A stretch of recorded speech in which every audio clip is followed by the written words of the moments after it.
ത്രിപുണ്ഡകം തൊടണം ഭിക്ഷുവെന്നു ജാബാലിക ശ്രുതി ത്രംബകം പ്രണവും പഞ്ചാക്ഷരമോദിയും ത്രിപുണ്ഡകത്തെ ധരിക്കണം വാനപ്രസ്ഥർ ഗൃഹസ്ഥരും മേധാവിത്യാധികം മന്ത്രം ചൊല്ലിയും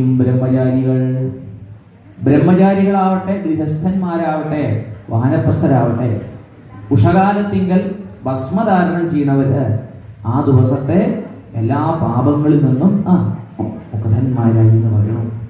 എന്താ നോക്കൂ, നനച്ച ഭസ്മത്താൽ നിത്യം ത്രിപുണ്ഡകത്തെ ധരിച്ചിടും ത്രിപുണ്ഡധാരിയായി ബ്രഹ്മാവ് ഉത്പാദിച്ചനന്ദനൻ സ്വലാഭത്തിൽ വിതലങ്ങൾ ഭസ്മമെന്നു ധരിക്കണം മഹാദേവനുമായി ബന്ധപ്പെട്ടുനിൽക്കയാലുമേ.